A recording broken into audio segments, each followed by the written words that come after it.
Hi listeners, welcome to the Women in Sports Therapy podcast from the Sports Therapy Association. I'm your host Fiona Higgs, and in this month's episode I'm super excited to be joined by Bonnie Southgate.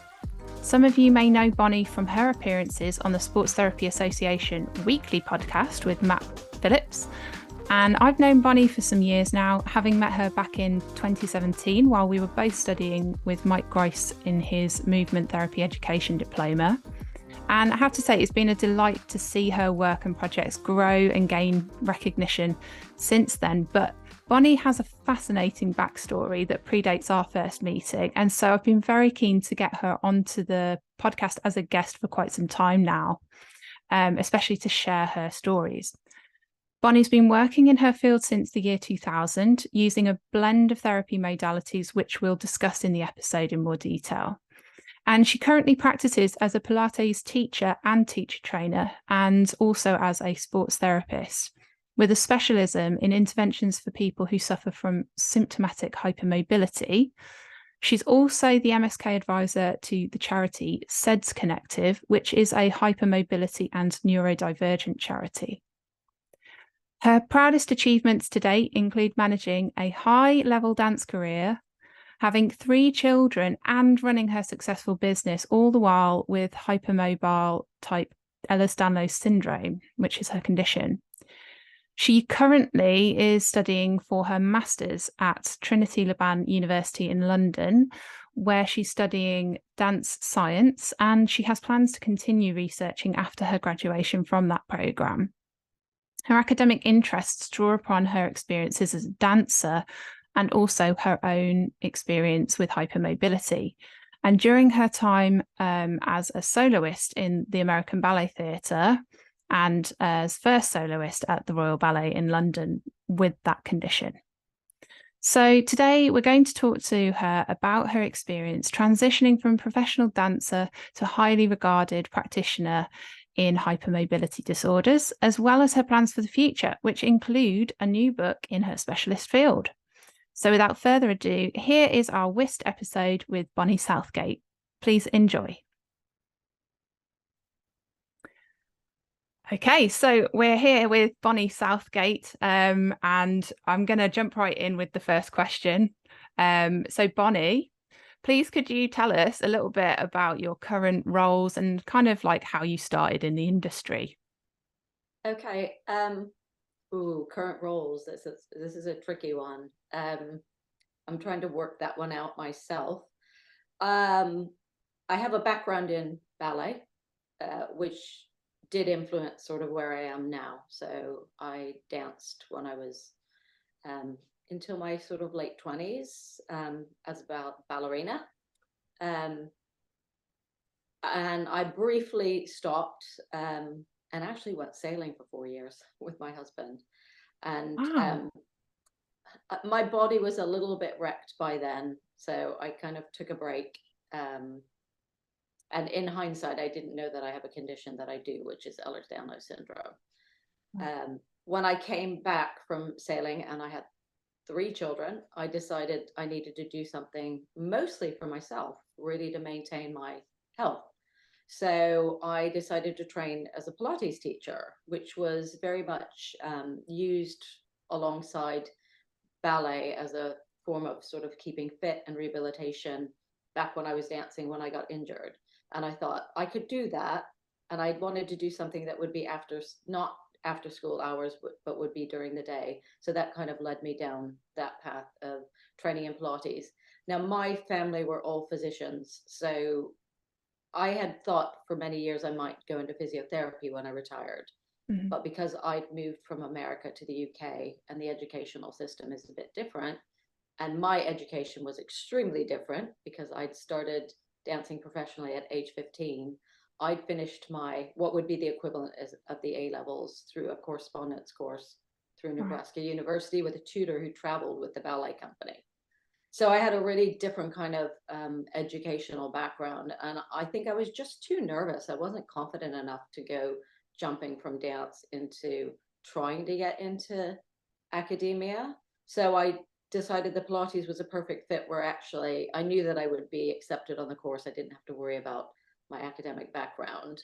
and it was a movement-based sort of type of course, but it was also something that was different than just going to a gym, if that makes sense. Mm-hmm. And I loved it. It was great. So I started off with the Pilates, and I taught for many years. And I mentored for my teacher trainer, and eventually became a teacher trainer. But I was seeing things, because I'm one of these people that always asks why. I'm never happy with what I see or hear. I'll go on a course and it's all great, but I'm always asking the question, why? Why did they come to that? Why are they doing that? Why this? Why that? So I'm looking at these clients and I'm like, I can see there's things going on, but I don't understand it. So I was working in a physiotherapy clinic at the time, and there was a really lovely lady there, named Jo Abbott, and she was teaching on a course on biomechanics. And she gave a little CPD lecture to the physios, and I went to all their CPD lectures. And I was like, oh, that makes so much sense. So I decided to enroll on that course. And that kind of started me down a journey. And that's actually where Mike Grice was teaching. So he was one of the tutors on that course.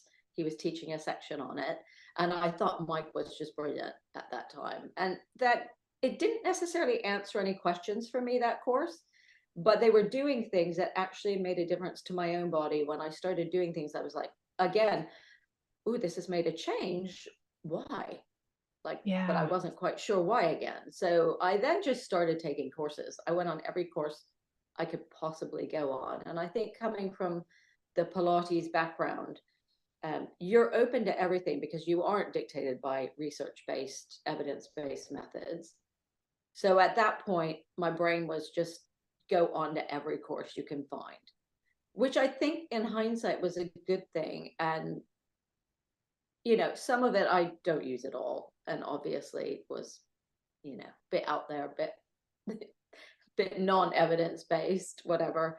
And then I did more with Mike. And then I've been just interested in lots of different things. So it's very difficult to put a label on what I do, because I say I've got a toolbox, and I've taken all of these courses, and they just add tools to your toolbox. And I'm very much of the belief that the people that I see, I don't do one thing. It's whatever that individual needs.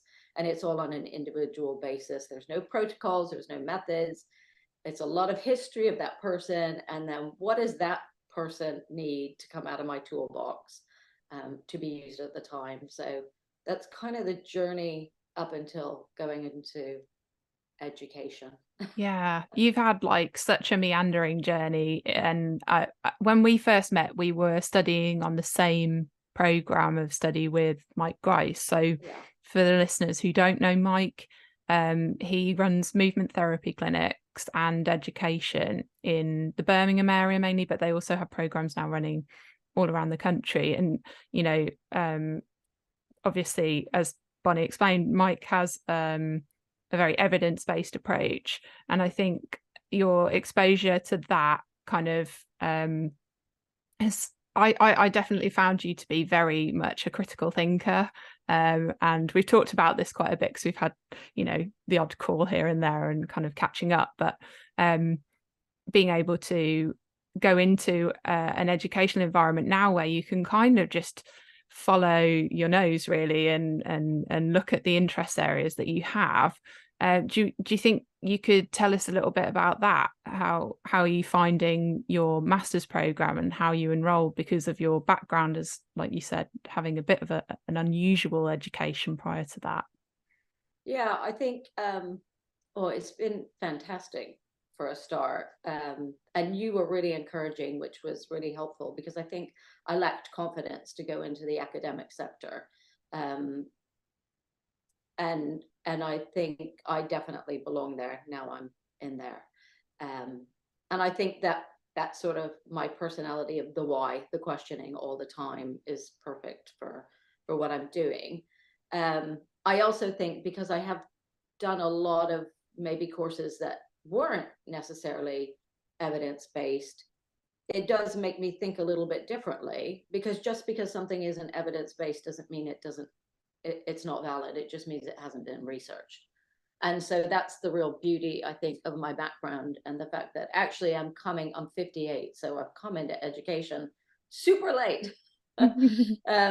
But, I've had a lot of clinical experience. I've tried lots of things. My clients, I always joke, I say, you're all just experiments. You know that. Like, they come in and they know they're just an experiment for me. And I get to try out and see things that do seem to make a difference, or, I've spent a lot of time just. So, I was always wanting to go into that educational background, and I didn't pursue it necessarily on my own. What happened was my daughter um, had enrolled on the BSc in dance science. And I went to an open day at the school, and I was talking to one of their postmasters graduates. And I was saying what I'd done and what I was doing. And she said, "Oh, you should really apply." And I'm like, "Really?" She goes, "I guarantee they'll take you."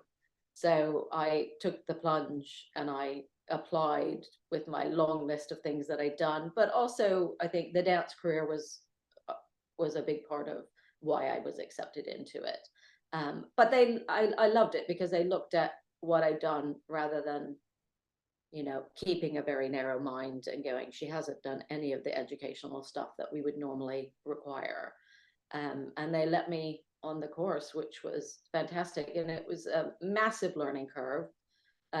First term, like that, because it's a different language and everything else.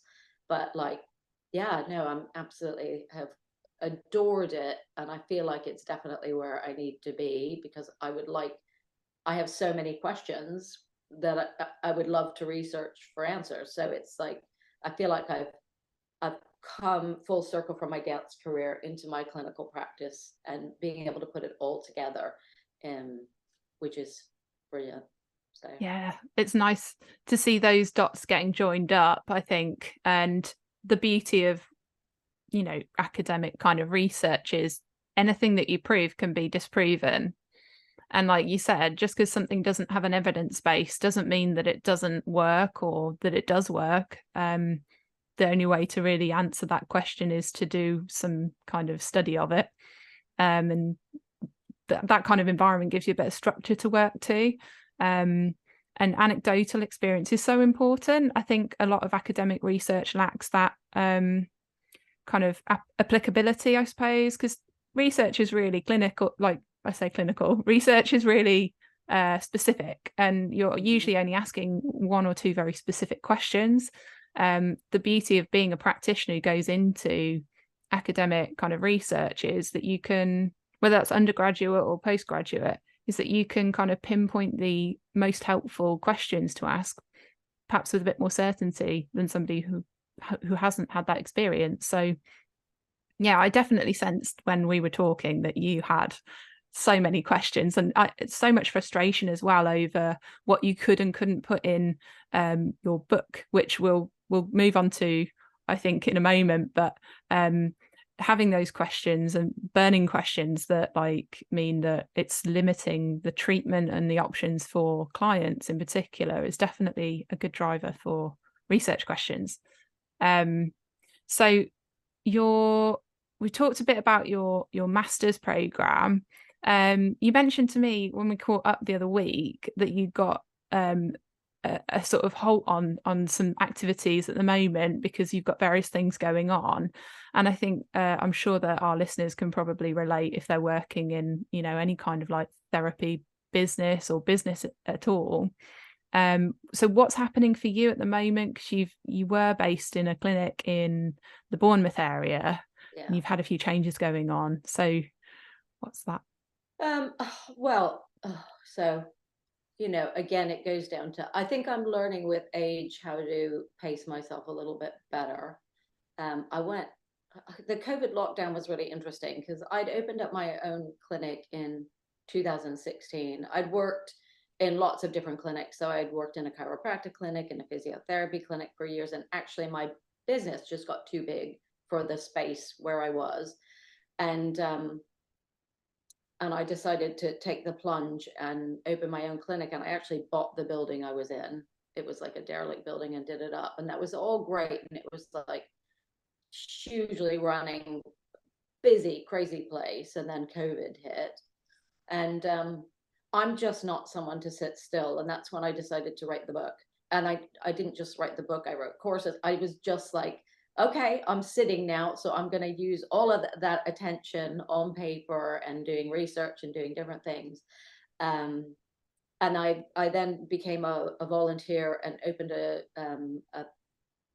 a local group for Ehlers-Danlos syndrome for EDS UK, and I was teaching classes for them. And then I became the MSK advisor for sedsconnective, and I launched myself into the hypermobility world, and I went on all these EDS society programs. And then I got so entwined in that, that's like a whole nother world of stuff.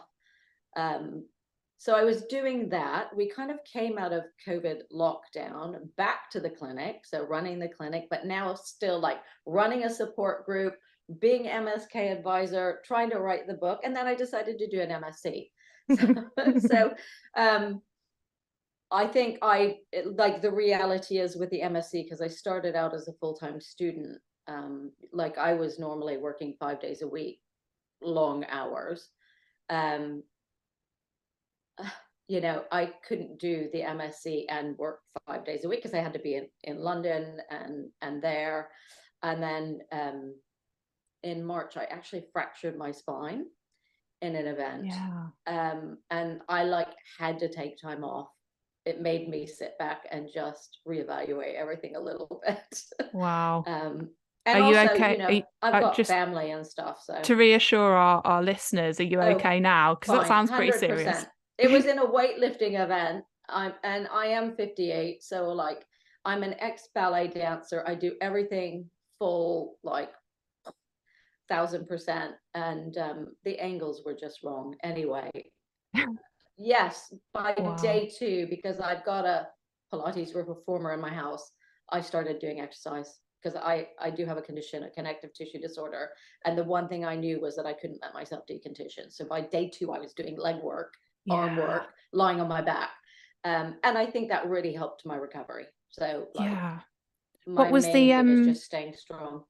if so I mean, you've kind of like touched on something I wanted to ask you to expand on, actually, because I realized that some of our listeners might not know much about or even have heard of that condition. So, and I suppose as part of your kind of work with the charity, you are a great advocate or person to ask. What is Ehlers-Danlos syndrome?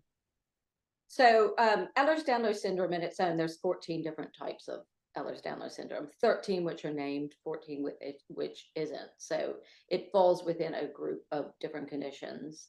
And basically they involve different genetic pathways depending on the type you have. So you've got things like osteogenesis imperfecta, and you've got classical, which is the people that you used to see in the circus with the really stretchy skin. So really they affect collagens. The hypermobile type, which is the one I have, they don't actually have the genetic, they don't know what the genetic cause is. And there's a huge program out there trying to find that. So it's based on a criteria, but we know that there's a change in the collagens. So like they can see that microscopically, they just don't know genetically how or why. So it basically causes weaker tissue, and it's systemic. So a lot of people just think it's you being double jointed, but it's not. So it affects every organ and every bit of you, Ehlers-Danlos syndrome. So it comes with a whole bag load of comorbidities, which is why I started to write the book, because I think that with the book that I am writing, I've finished it, I'm just finishing referencing, really is trying to inform people of all of the comorbidities that come with it, because I think people don't realize how debilitating it can be, but not from necessarily a jointy perspective. And like it's looking at all the different systems, the endocrine system, the immunology, the hormones, everything gets affected. And I think that you definitely need to look at the whole person in order to work with this group of people. And not many people really know how to work with them properly. So that's sort of why I have been writing that book. But from my own perspective, when I was a dancer, I was in the Royal Ballet, American Ballet Theatre. I was always the most flexible in the company. So not all dancers have Ehlers-Danlos syndrome. And there's a difference in flexibility. So you can actually feel quite stiff because it's not about muscles, it's about the collagen. So it's more about the ligaments and the tendons and all of the connective tissue. So you can be unstable but still feel tight, if that makes sense. So, it's one of those things where people might actually come to a massage therapist going, I feel tight. And the massage therapist is kind of working with them thinking, well, this doesn't feel tight to me. And that will be because they'll be lax in the collagen tissues, but not necessarily the muscles. And muscles can go into spasm to try and stabilize the joints and protect the joints. So, and it's one of those things where you do have to then be very careful about what you choose to do with them. Yeah.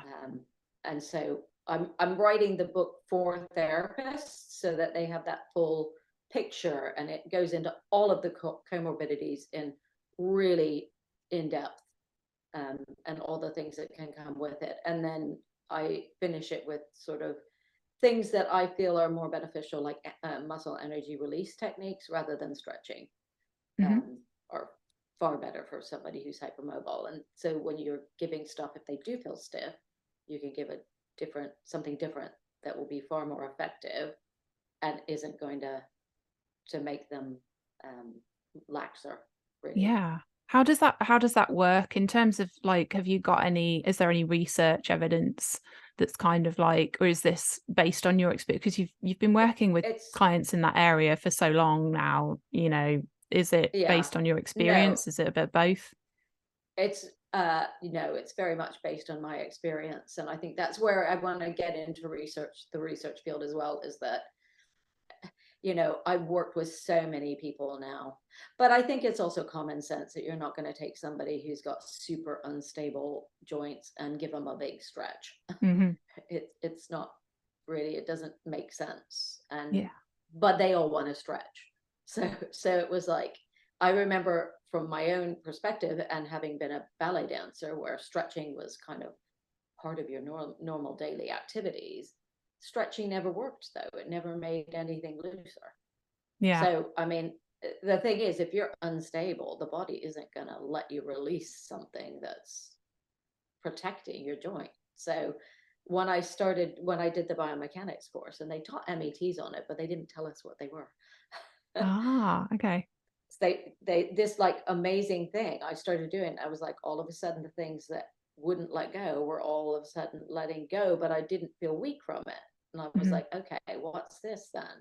So it was really interesting. And I've tried it now with the most debilitated bedbound people, and they still respond well to them. How do you apply it? So, like, you described again, for the listeners who don't maybe know what an MET is, how would you describe an MET in comparison to some other form of, mobilization or stretching technique? What does that involve? So it's a muscle energy release technique, and there's more than one type. I did do an advanced course with the wonderful Leon Chaitow before he died, which is really unfortunate. And that was also interesting because I did find there was a type that worked better for the hypermobiles that I worked with. Okay. Lots of research to be looked at and done. So it's taking a muscle to a lengthened position, which maybe with a hypermobile, they don't even know where that is. But like as a practitioner, you're taking that joint to a safe place, but a lengthened position. And then you're recruiting the muscle. So you're actually then recruiting it very lightly. So they don't know exactly how and why it works. Because again, Leon Chaitow had his own theories on it. So neurological component, but he also was getting very into more on a cellular level that it might be working. He was quoting a paper by someone called Ditmore, looking at the strain on cells and all sorts of things. So I don't think there's not enough research around it, but basically you take it to length, you gently recruit it, and then you release. and the muscle then, it's gone, I've recruited, so I can now relax, and it relaxes a bit longer. It will never take the muscle beyond the length it was meant to be. It's not a stretch. It's not going to take the tissue beyond where it would have started. Yeah. But they had different variations on it, and one of the variations, which was an eccentric one, so it was a bit more like a PNF stretch, Right. but with a much lighter touch, so without real force. Yeah. But it was kind of like, take it to length, I'm going to give you a barrier, but you're going to let me win, and I'm going to just take it where it needs to go. And actually the hypermobile seemed to really respond to that a lot. And like I say, it's a very under-researched area, people with hypermobility, but I think that gave some form of feedback into the musculature and the joint and the nervous system for it then to know what to do. Yeah. Because we're seeing more and more papers in this sort of area. I think especially a couple of years ago on maximal kind of force being used to potentiate, like athletes before, say, team sports like rugby, they go and do a 1 rep max or something and then go kind of be in some kind of match or game. And I think that PNF stretching, you described that for the listeners, proprioceptive neuromuscular facilitation. It's a bit of a mouthful, but it basically is in a category a bit like METs of a contract and relax type exercise where you're pushing against a resistance. And like Bonnie said, an MET will activate a muscle as somebody contracts it, and then you relax the muscle, and then maybe there's some kind of unexplored underlying neurological mechanism that we haven't identified for those types of activities. But I think that it would be really nice to see METs being explored a bit more in detail, because they tend to kind of have less influence in the team sports that are fun. Like a lot of high level elite sports are research, and it's the methods that are already being implemented. I think that METs, certainly I've found them so useful in the clinic for helping down-regulate tension and heightened nervous systems. But it would be so useful to know how to work with hypermobile people with Ehlers-Danlos. And like in terms of the diagnosis as well, so you talked about some of the symptoms. How does that journey look? Because I'm guessing that now that there's sort of an increasing profile for the condition or hypermobility conditions, how do people go about that process? So if somebody comes to you and they've got a client, or an actual client comes and asks for a referral or for some help, where can we direct people to, or how can we work with the existing services? It's really tricky at the moment. It's not something that's been highly recognized for a long time, and it's not particularly well taught to medical students because it was considered a really rare disease or pathology, or whatever you want to call it, syndrome. They've got a spectrum now, so they have a spectrum from which they call hypermobility syndrome disorder up to the hypermobile type of Ehlers-Danlos syndrome. And all of the evidence is showing that it's not at all rare, that it's really much more common than thought about. And I think because it is a multi-systematic issue, people might be going to a GP or somebody for gastric issues, or what we call postural orthostatic tachycardia or dysautonomia, or even allergies. We've got the mast cells partaking in this. And the dots aren't put together, partly because we don't talk about all of our things to doctors anymore. We go in for one thing. So if it's a syndrome, it's really difficult for a medical person to put together a syndrome if you're only allowed to talk about one thing, because a syndrome is meaning multiple things coming together to equal that syndrome. Physicians don't seem to want to diagnose it, I think, because it's really tricky to deal with. They don't know how, at this point, A lot of people don't know how to deal with it, so they'd rather not diagnose it. It seems to be a real pushback. So a lot of people, unfortunately, have to pay privately for diagnosis. We in the UK have some of the best experts in the world, but like the majority of them are London based.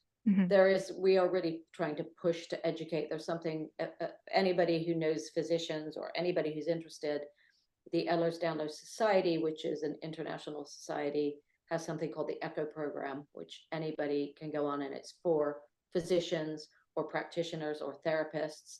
And there's lots of different sections to it.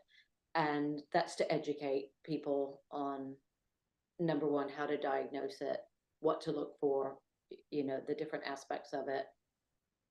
All of it can be treated if you know what the condition is. There's things you can do, but it is really difficult. So I would suggest, if you suspected you had a client maybe who was struggling with it, you either go on, have them phone the EDS UK, or you look on the EDS Society, which has a directory of practitioners who are experts in the area or have a special interest.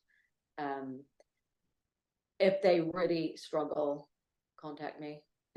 I've run support groups. I talk to people. I was dealing with a dancer from Australia the other day, so I do get people like from all over the world now contacting me, and they're all, they do struggle. So I'm like, I see people, and I do Zoom calls and stuff like that from people from all over. Yeah. It's great to have that, like, we're so lucky in this era to have the online kind of like access and culture of just sharing information. It's how information spreads, I guess, around the world. And I think we'll put in the show notes links that, to those resources that you mentioned. And perhaps we can kind of like signpost people to your contact pages and social media and things like that, so they can find you. So I suppose, is in terms of the advice that you've offered now for your kind of directing people to services for Ehlers-Danlos, we've kind of gone back off onto talking about the condition, because obviously it's fascinating. It's a huge subject area. But really, like, the theme of this episode is like your backstory, because I just find it fascinating. Every time I talk to you, I learn something different. I didn't realize that you had like lived on a boat for 4 years or traveled on a boat for 4 years. And I kind of want to go back to that and just ask you a bit more, because that has really like piqued my interest. So how did that happen? Like, are you and your you said your husband, you like, did you have any experience boating, and like how did that come about as an idea? Fascinating. So that came about because when I first came to the UK from the United States, I had to have surgery on both feet. Again, I didn't link my condition. I had no idea I had Ehlers-Danlos syndrome. And I think one of the other things that has made me want to go into research is I think a lot of the surgeries I could have probably avoided had I had somebody who knew about my condition. So I came, and the surgeon who was doing surgery on me was a sailor, and he had lots of magazines in the waiting room. And my husband was every week sitting there in the waiting room reading through these magazines. Dangerous. And then he was like, he was like, oh, this looks like quite fun. So we went and did a little sailing course in the Solent, and we just both loved it. We took to it, and then we sort of went on holiday and some flotilla holidays and came back, and we just knew we wanted to sail. So we put like a thing in place where we had to save as much money as we could for so many years. And then my dancing came to a natural end in that I was asked by a choreographer, Kenneth Macmillan, if I would leave the Royal Ballet for a period of time, because he was going to choreograph a musical, a remake of a musical, which was amazing, with Nick Heitner at the National Theatre. And the role of the daughter in that was a dancer, and he desperately wanted me to do that role. Wow. And so I agreed. He got me a leave of absence from the Royal Ballet, and I agreed to do that. But he'd been really instrumental in my career, and he unfortunately died while he was choreographing that, and he'd done everything but my solo, but the pas de deux and everything else had been choreographed, and it was this massive success. It was an amazing experience, but it was a really it was a logical time for me to then retire after that. And like, I think after I'd left the dance world, you know, my body was definitely fatigued and a bit broken down by then with my condition again, because I didn't really at that point understand what I had. And so we then just bit the bullet and bought the boat we could afford, rented out our house to some dancers from the Royal Ballet, and left with no ideas of coming back. And it was great because it was just like a whole different world, and it was a great way to leave and like reboot. But it was, yeah, no, it was fantastic. And I you know, we came back because I had my first child, not on board, but while we were on the boat in southern Italy. And it was like, do we continue and educate children on board, or do we come back to land, which we did. So it was an amazing experience. Oh, bet. Blimmin' heck. So you got to Italy, that's one place. Well, where else did you go? Yeah, no, so because we were cruising and we had no intentions of coming back, we weren't quick. So the first year, so we had bought a French catamaran.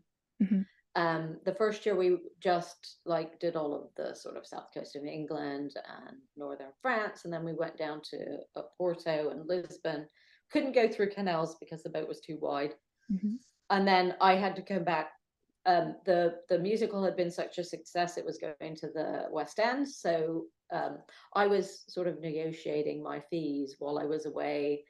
And they had no one else to do my role because Kenneth Macmillan had died. So I was there like, well, I'm really loving it out here. Yeah, you got to sell it to and me. they're like, and that was Cameron McIntosh I was talking to, and they were like, but that's what the Prime Minister makes. And I'm like, I know, I'm just loving it out here. Don't really want to come back. But they needed somebody to open it in the West End.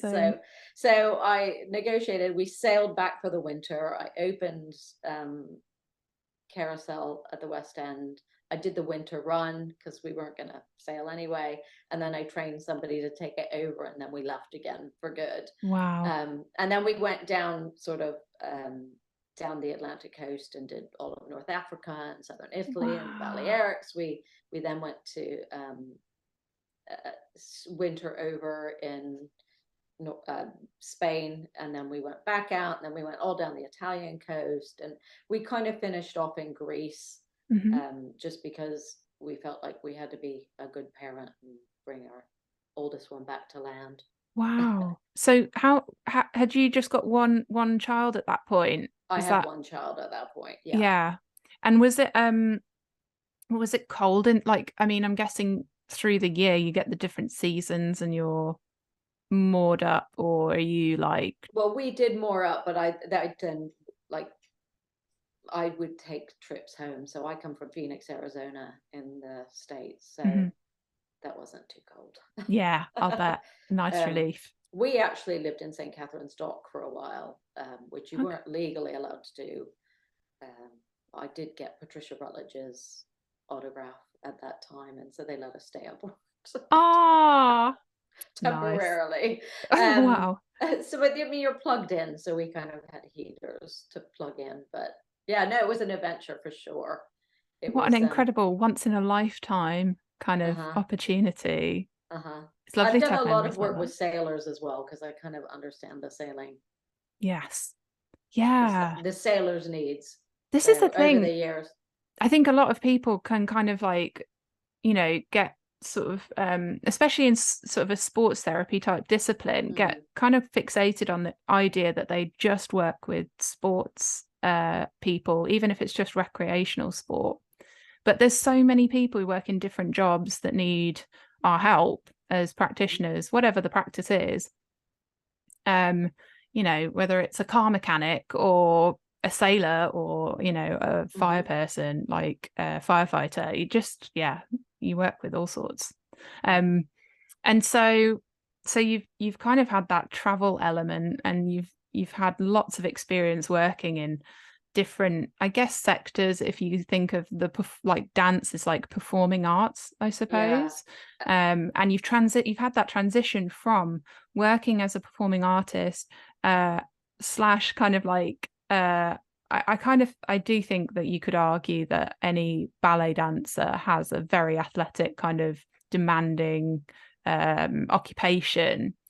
Well, So that's the approach now, is that dancers athletes are very much being looked at as athletes, but also in an artistic method or way. And actually that's one of the things that makes it quite difficult and specialized, is that we're trying to implement lots of supplementary training and more sort of strength and conditioning and all of that. But like at the same token, you have to keep the reality of when people are on stage, you don't take them to fatigue where they can't perform. They have to keep that certain amount of energy level going so that there's a consistency and you don't lose the technique.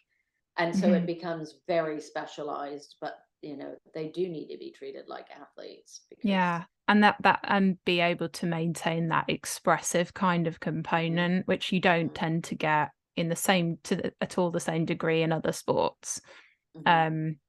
So how would you say, on reflection of your experience, it sounds like a wonderful way to transition from that expert kind of like dance professional to the therapy type work. So you kind of, I guess it's a little bit of a convoluted kind of route to go through, almost like go through a diagnosis to find your niche and your expert area, which I think a lot of people do tend to have some exposure to particular conditions or environments to want to specialize in something like hypermobility or whatever condition it is. So what do you think? I'm trying to formulate my question here. What advice might you have for somebody who is, maybe they're not qualified in a therapy role yet, maybe they've just got diagnosed, or they suspect that they have a condition, but they really want to take their career in a direction towards solving the problem for themselves, if you like? Because it seems like you've done that for yourself. What advice would you offer? Well, in saying that, I didn't do that because I knew I had the condition at that point. So I started the idea of doing Pilates just because I knew physically I needed to be fitter. Like I knew I didn't feel good when I wasn't fit. And I thought, ooh, I could use something as a career that would keep me fit, and it could be a career. But I had no idea I was hypermobile, because I'd lived my entire life with ballet dancers. Like everybody was flexible at least. And even if I was more flexible, it didn't occur to me. And it was really when I was doing my Pilates training and I had to do an essay, and I had a mentor for my Pilates training who was this amazing ex-trapeze artist. And I said, what should I do? She went, oh, hypermobility. And I was like, why would I do hypermobility? And she went, oh my God, you are like nobody I've ever worked with. And she was the one who pointed it out to me. I had no idea, I just was like the way I was. You only know what you know. Yeah, exactly. And like, yeah, I would wake up in the morning and my arm was hanging out of the socket, dislocated, and I'd kind of do that and it'd go back in. I just never thought about it. So like once she said do hypermobility, I started looking at it and doing some research on it, and I'm like, oh my God, that's me. That just makes so much sense. So like I didn't even go for a diagnosis, to be honest. I just carried on managing myself. And then like it made me look at things a bit differently and understanding things. And I really didn't go for the diagnosis until I was going to write the book, because I thought I need people to understand that I do know what I'm talking about. I knew I had it. I'm like the epitome of the tick box of the condition. So I went to London, and yeah, I mean, it was a very easy diagnosis to get for myself. I think if people are looking to help themselves through like a therapy career, I think there's a lot of people that are like that. I think you find lots of practitioners whether they're physios or osteopaths or sports therapists that do that. And I think that's great, because I think it does put you on a journey. I hope, although I do specialize it, I've seen lots of different people from, like you say, I don't just deal with people with hypermobility, that my mind is not so dictated by that I'm not open to working with. I worked with some of the Bournemouth footballers for a while. I've worked with people that aren't hypermobile. Mm-hmm. I think my advice, if you do go into a practice and you do have a condition, is not to be so headlights down that road that you can't practice with other people, because Yeah. I think you learn a lot from that as well. And also, the big takeaway from me is not to use my own experiences on somebody else, because we're all really individual. And so my story, especially with a ballet background like it was, is really different to the story of somebody who didn't do any exercise or did a different type of exercise. Their body will respond really differently, and it will have different needs. And I think that's something that, like, I'm very aware of when I'm working with people, is not to use my own backstory on them. And Yeah. my approach is not, the approach is not because it works for me. It's will be more based on my clinical experience with working with lots of people, Mm-hmm. Yeah. and sort of experimenting with those things. So I think that would be my advice if you're going down that road as somebody looking to help yourself. Is it's great, but also keep in mind that everybody's different. Yeah, and like I think it highlights the significant importance. We talk about the biopsychosocial model, Mm-hmm. and there are lots of different types of therapies. You could think about examples of where you've worked with clients, or you might have experience of being a patient or a client working with a practitioner of some sort. And if they're not considering your own experiences and they're not taking a subjective history and listening, it can be really difficult to find the right solution for that individual that's going to work for them. And having an evidence-based practice, it kind of can sometimes get in the way of that. If you're only looking at like what has been proven in a sample of people, you're not really looking at an individual and all their variables. And there was something I was going to say then, but it's gone from my thought process. But yeah, that's really good advice. And like, do you think there's anything to bear in mind if there's anybody listening who's transitioning from a career in say an occupation like yours was ballet dancer, or some kind of maybe more a performing arts background, how they might transition out of that career into whether it's therapy or any other profession? How what's your advice for that, making that decision to leave that career?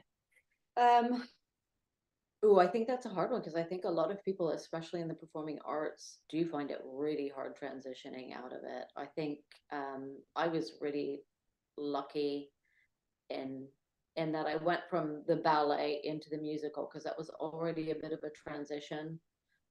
Where when I danced with the ballet, we were rehearsing all day long. We got up in the morning, you had your class, you rehearsed for what was kind of come months down the line, and then you would do a performance, and it was nonstop. With the musical, once you had done all the sort of groundwork for the musical, you weren't required to come in during the day. You Mm-hmm. came in for your performances, you got yourself sorted and came in for the performances, the class, and all of that.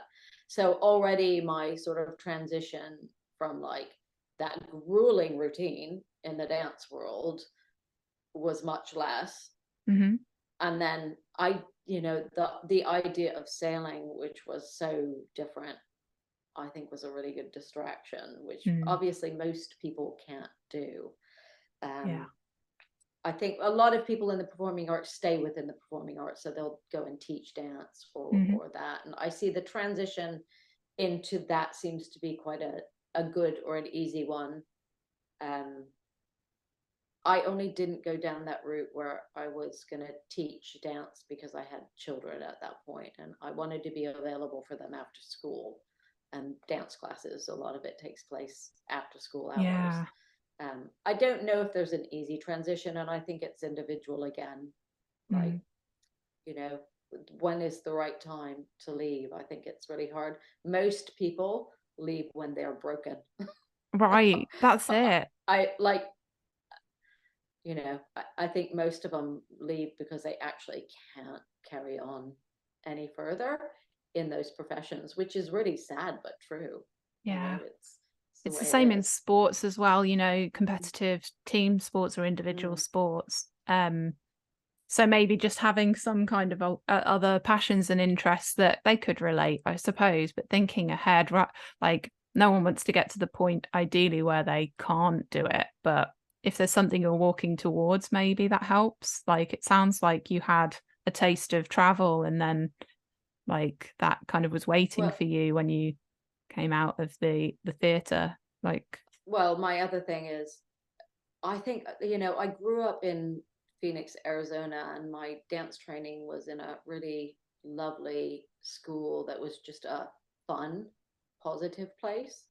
And when I danced, particularly in England, I was the person who went on a scuba diving course when we went on tour to New Zealand, and would arrive at class with a mask sort of, you know, ring around my face, and will go to the next place a day later because I needed to do my PADI qualification. I always kept some form of normality in my life of doing different things, mm-hmm. so that as a human being, I was not so. You always have to be, you know, you have to put everything into what you're doing, but I think it's really important not to lose your identity as a human being if you're in those kinds of things, so that you do then, you know what you like, you know what you don't like, you know what your passions are, by the time you leave. A lot of people don't do that. They are so fixated on what they do and they do nothing else. But then I think you don't bring, like in the performing arts or maybe even athletics, there's other experiences can be used towards what you're doing to create Yeah. a more interesting person on stage, or Yeah, it helps, especially if it's something that you're not making an income from. I think, like, in these times where we've got a lot of people kind of with their businesses, therapy businesses or otherwise, they've been quite difficult to deliver in-person services through COVID. And a lot of people are having conversations, you know, difficult conversations around whether or not they stick with their, you know, full-time vocation as a therapy practitioner or exercise practitioner. And it's difficult to enjoy something if it's your passion, but you depend on it for money, for income. So I think there's definitely a kind of spectrum of kind of all these different factors that might influence how you approach your passions and projects outside of that. But I mean, yeah, I have a little kind of like my background, I love art and painting, and I've tried using that as a well, I've been paid to do commissioned artwork, but it sucks the joy out of it somewhat, you know, having to meet a deadline. And I think, you know, if you've got a passion for dance, you know, it must be different when you start from a young age, but then finding another passion to replace that with and having other things that go alongside that interest is really important. So interesting. Gosh, you've just like had so many like things to talk about this podcast episode. I'm so happy that we've managed to kind of have this finally record this, because we've had conversations about it previously, but yeah, it's nice to finally get your backstory. And if we were to sort of like wrap up on a kind of like forward-looking note, where can we see you? Like, what's your plan now? Because you talked a little bit about research and you talked a little bit about maybe changes in your, well, I don't know if we actually discussed it here, but like how your clinical practice or your therapy practice is being run at the moment. What does that look like for you? Do you have plans? I think at the moment, because I've still got another year for my MSc to finish my MSc, my focus is really on doing that. I sold my clinic. The main reason for selling my clinic was the building was deteriorating. It wasn't any other reason than that. So I've sold the building, which has given me enough finance to kind of relax, at least for this year while I finish the MSc. I'm still practicing. I'm just practicing in a different place. And we'll kind of see what I do after that. I think my journey though is that I have got so many questions. You know, we've talked about things like the METs or whatever. There's so many areas that could be researched that haven't. And I think because of my age and my experiences, the questions hopefully that I can ask will be very pertinent both to people working in as clinicians, but also like for me dancers, that it'll be really relevant to the dancer, not just my interest. That makes sense, because I think some research is fantastic, all of it's fantastic, and I think it is important, and it is like I do things, and I think I would love this to be researched because I would love it to be out there as evidence based. And it's, or if I have a question as to whether it's doing what it's doing, I don't know. Like, I don't know. The question I'm asking for my thesis, I really have no idea what the outcome will be. And that's kind of exciting too, because I'm looking at something and I'm like, I've seen something, I question it. No one else has looked at this. And now I'm going to get an answer. And it will be the right answer, you know, because it's going to be through evidence. So I'm very much wanting to transition more into that because I have so many questions I want to ask. And I look at literature and I'm always looking at that literature going, that's great, but why? So I'm always wanting to expand on pretty much everything I read. So I think for me, definitely trying to go down more of a research route will be more gratifying for me at this stage in my life and what I've done. I'll always stay doing some clinical practice though, because I think that's the grounding for what I will be doing, because I think it would be very easy to leave clinical practice and lose sight of like how I want those questions to be asked, because I need them to be usable and practical and to filter into really helping people, and to be understandable for clinicians, because sometimes I think there's evidence out there and we're just like, well, that's great, but I don't know how to use it. Yeah. So I want to make it practically usable, the questions, and I think staying within that clinical setting will help that. Yeah. To be there. So a bit less maybe days of the week, but to maintain a bit of both is kind of where I'm aiming for. Yeah, it's the full circle, isn't it? Yeah. You know, formation of new knowledge and then application and widespread transfer. Yeah. And it's really important and definitely something that we always could work on, you know, feeding in information. And there's this concept of like co-creation in curriculum in universities where you get people to kind of say what they want to learn on programs. But I think just generally throughout the vocational kind of trainings as well that I've done, you know, it's really important that teacher trainers have knowledge of that, and you know, everybody should be involved in the process of developing guidelines and curriculum.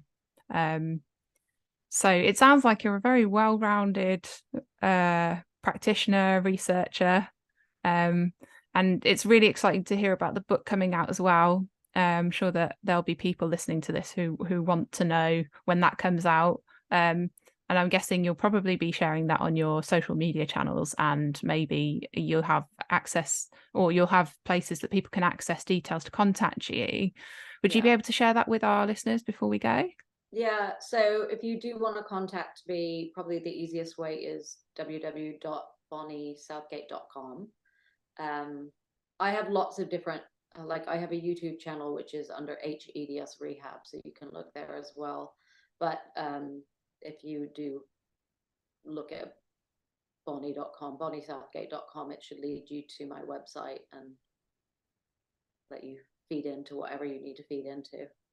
So fantastic.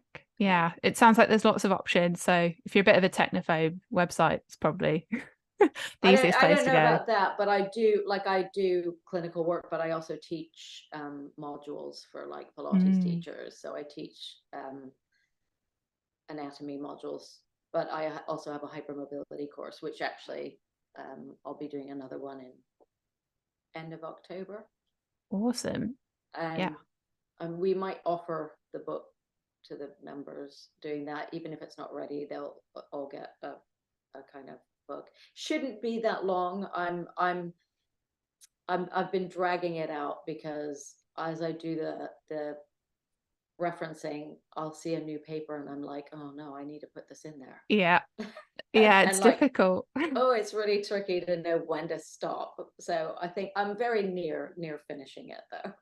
Do you have a publisher? Are you working independently? Well, I had a publisher that was very keen on publishing it.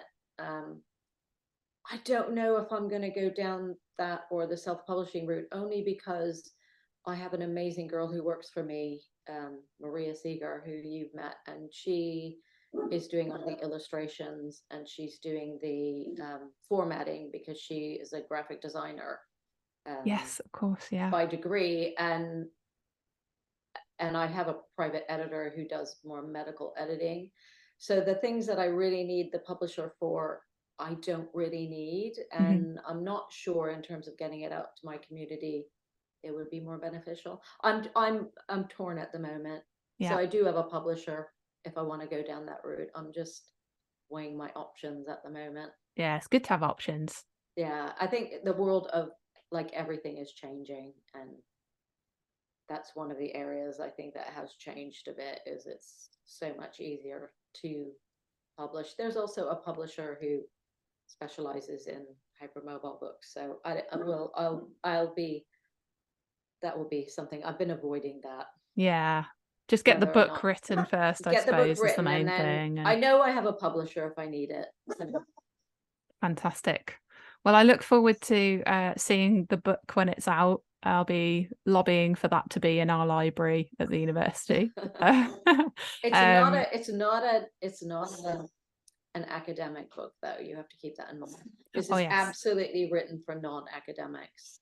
That's probably a good thing for. I could do an academic I've toyed with doing different versions of it, but like I've really tried not to make it academic, because I think there's a lot of therapists out there who don't have that academic background.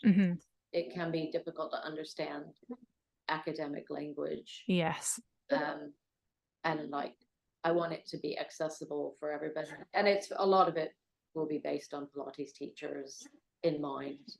And like the sports therapists have a bit more of the academic reading because they're evidence-based. So I'm trying to make it okay for everybody. It's all referenced, but it's trying to make it understandable. The language, yeah. Something for everyone to read and then follow up if they've got that kind of like accessible scientific literacy kind of thing going on.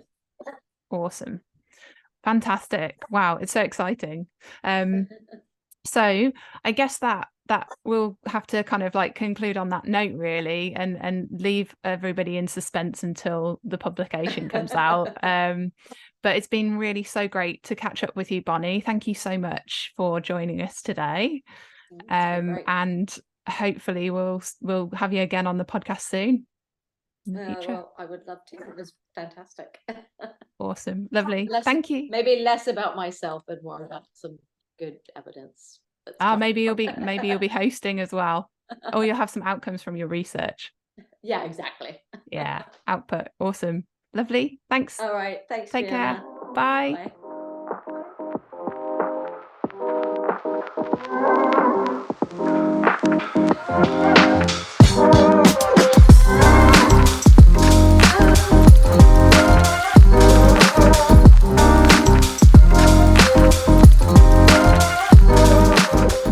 So that's it for today's episode. But if you want more new and previous WIST podcast episodes, they're available across all your favourite podcasting platforms.